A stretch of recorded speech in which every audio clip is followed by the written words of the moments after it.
Food poison ಆಗಿ 40ಕ್ಕೂ ಹೆಚ್ಚು ಜನರು ಅಸ್ವಸ್ಥ. ಬೀದರ್ ಜಿಲ್ಲೆಯ ಭಾಲ್ಕಿ ತಾಲೂಕಿನ ಜಾತಿ ಗ್ರಾಮದಲ್ಲಿ ಆಹಾರ ವಿಷಬಾಧೆ ಪ್ರಕರಣ ಬೆಳಕಿಗೆ ಬಂದಿದೆ.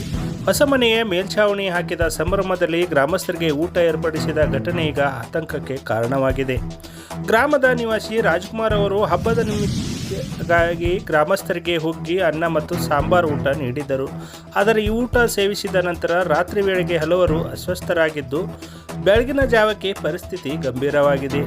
ಸುಮಾರು 40ಕ್ಕೂ ಹೆಚ್ಚು ಜನರಿಗೆ ವಾಂತಿ ಹಾಗೂ ಭೇದಿ ಕಾಣಿಸಿಕೊಂಡಿದ್ದು, ಇವರಲ್ಲಿ 5ರಿಂದ 6 ಜನರ ಸ್ಥಿತಿ ಗಂಭೀರವಾಗಿದೆ ಎಂದು ತಿಳಿದು ಬಂದಿದೆ.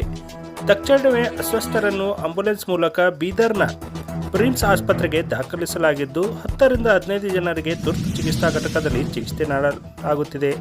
ಉಳಿದವರಿಗೆ ಸ್ಥಳೀಯ ಆಸ್ಪತ್ರೆಗಳಲ್ಲಿ ಚಿಕಿತ್ಸೆ ಮುಂದುವರೆದಿದೆ.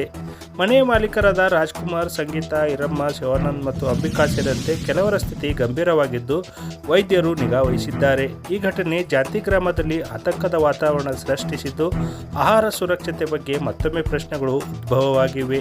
ಇನ್ನಷ್ಟು ಅಪ್ಡೇಟ್ಸ್ಗಾಗಿ ಹುಲ್ಸೂರು ಅಪ್ಡೇಟ್ ಯೂಟ್ಯೂಬ್ ಚಾನೆಲ್ ಅನ್ನು ಸಬ್ಸ್ಕ್ರೈಬ್ ಮಾಡಿ.